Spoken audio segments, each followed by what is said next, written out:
बाकी सभी पार्टियों ने अपना घोषणा पत्र प्रस्तुत किया है। एकमात्र भारतीय जनता पार्टी है जो संकल्प पत्र लेकर आई है, घोषणा पत्र लेकर नहीं। इसलिए आज हम हमारे सामने घोषणाएं करने नहीं आए हैं, बल्कि इन संकल्पों को पूरा करने का व्रत लेने के लिए आए हैं। और मुझे विश्वास है कि देश हमारी बातों पर इसलिए भरोसा करेगा कि 2014 में जो हमने कहा उससे कहीं ज्यादा करके दिखाया है। अभी अमित जी ने कुछ आंकड़े आपके सामने रखे जो 5 वर्षों के विकास को दर्शाते हैं, लेकिन मित्रों, विकास की गाथा इस सरकार की इतनी लंबी है कि अगर हम सब उसमें कुछ न कुछ जोड़ते जाएं तो भी वो पूरी नहीं हो सकती।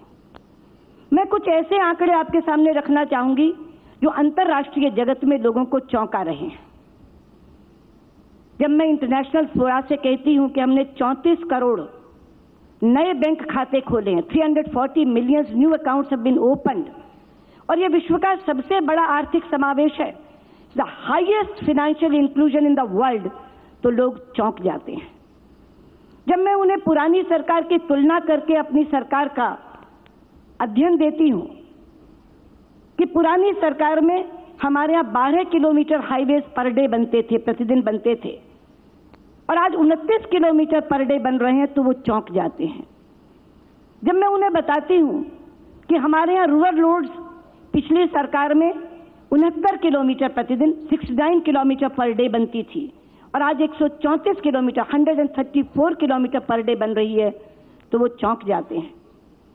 जब मैं उन्हें डिजिटल इंडिया के अंदर की प्रगति बताती हूं कि पहले हमारे यहां केवल 59 गांव 59 villages were connected with optic fibre, और आज 1,16,000 गांवों में ऑप्टिक फाइबर बिक चुका है, तो वो चौंक जाते हैं।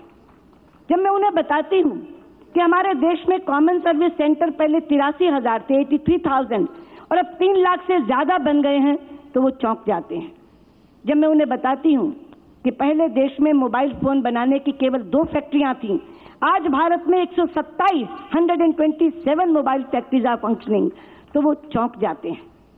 और जब हम उन्हें बताते हैं कि हमारे देश में ईज ऑफ डूइंग बिजनेस का आंकड़ा पहले 142 था, 142वां, लेकिन मोदी जी के नेतृत्व में 65 अंक ऊपर उछलकर हम अब 77वें स्थान पर पहुंच गए हैं, तो वो चौंक जाते हैं।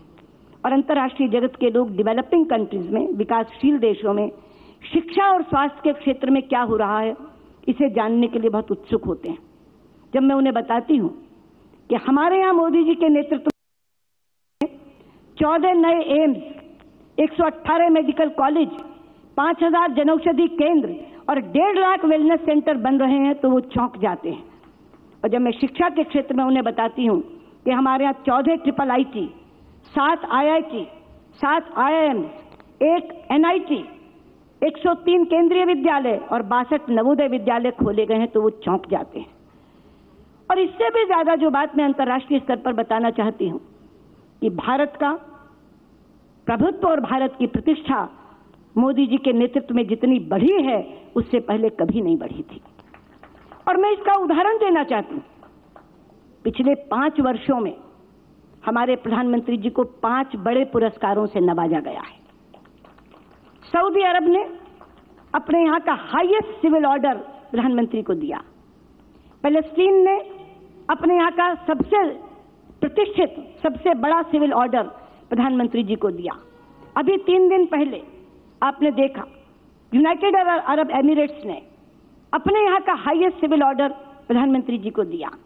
साउथ कोरिया ने अपने यहां का प्रतिष्ठित सोल पीस प्राइज से प्रधानमंत्री जी को नवाजा, और संयुक्त राष्ट्र की एक संस्था ने जलवायु परिवर्तन में अभूतपूर्व काम करने के लिए प्रधानमंत्री जी को चैंपियंस ऑफ अर्थ के अवार्ड से नवाजा। यह है भारत की प्रतिष्ठा, यह है भारत का प्रभुत्व। और पहले कुछ लोग 2014 से पहले यहां के राजनीतिक पंडित कहते थे कि अरब वर्ल्ड की तो नक्शे से मिटाई हो जाएगी। प्रधानमंत्री मोदी की विदेश नीति में अरब जगत कहीं दिखेगा नहीं। मैं आपको कहना चाहती हूं, सऊदी अरब में एक जनाद्रिया फेस्टिवल होता है जो पिछले 32 सालों से हो रहा है। पहली बार भारत को गेस्ट ऑफ ऑनर के रूप में सम्मानित करने का काम सऊदी अरब में हुआ। और सबसे बड़ा प्रमाण है ओआईसी का invite. Organisation of Islamic countries, ये 57 देशों का समूह है, संयुक्त राष्ट्र के बाद सबसे बड़ा देशों का समूह, और ये केवल इस्लामिक राष्ट्रों का समूह है। अभी अरुण जी बात कर रहे थे कि हमने कूटनीतिक तौर पर अलग थलग कर दिया। अरे केवल विश्व में अलग थलग नहीं किया मित्रों, उनके अपने इस्लामिक राष्ट्रों के बीच में अलग थलग करने में कामयाबी हासिल की है। ओआईसी की एक पृष्ठभूमि में आपको बता दूं, ये 1969 में बना था। OIC, organisation of Islamic countries, 1969 में। इनकी पहली कॉन्फ्रेंस रबात में हुई थी, मोरक्को में। उस समय भी भारत को इनवाइट किया गया था। फखरुद्दीन अली अहमद उस समय भारत के विदेश मंत्री थे, वो भाग लेने गए थे। पाकिस्तान ने उनकी पार्टिसिपेशन का विरोध किया और वहां के आयोजक मान गए कि हम भारत को पार्टिसिपेट नहीं करने देंगे। बिना भाग लिए भारत वहां से अपमानित होकर वापस लौटा था। 50 वर्ष बाद कालचक्र घूमा है। अभी जो आबू धाबी में ओआईसी की मीटिंग हुई, वो उनकी स्वर्ण जयंती मीटिंग थी, स्वर्ण जयंती कॉन्फ्रेंस थी, 50th एनिवर्सरी।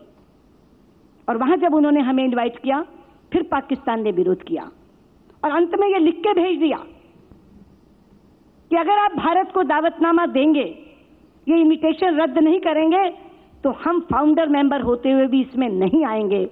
और यूएई ने उन्हें कहा, आपकी मर्जी, अगर आप नहीं आना चाहते तो मत आइए, लेकिन हम भारत के इनविटेशन को रद्द नहीं करेंगे। और आप सबने देखा कि पाकिस्तान की कुर्सी खाली थी और भारत मंच पर आसीन था। ये ऐसे ही नहीं हो गया।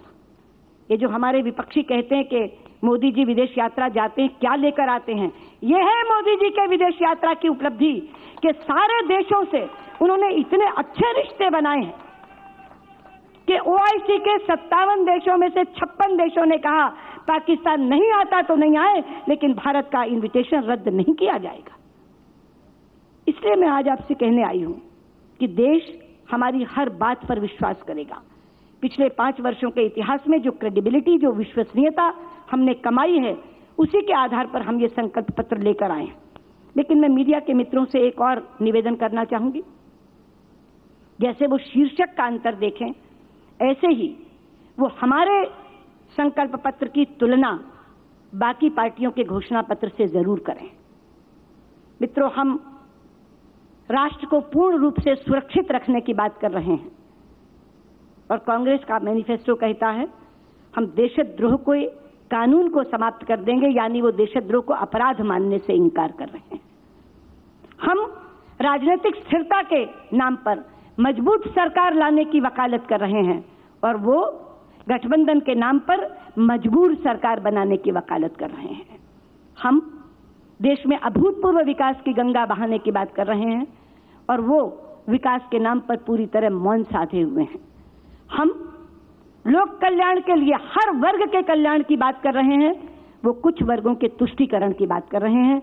मैं चाहूंगी कि मीडिया के मित्र एक तरफ हमारा संकल्प पत्र रखें, दूसरी तरफ दूसरी पार्टियों का घोषणा पत्र रखें, तो उन्हें पता चलेगा कि मोदी जी देश की नब्ज पहचानते हैं, राहुल गांधी देश की नब्ज नहीं पहचानते, बाकी पार्टियों के लोग देश की नब्ज नहीं पहचानते।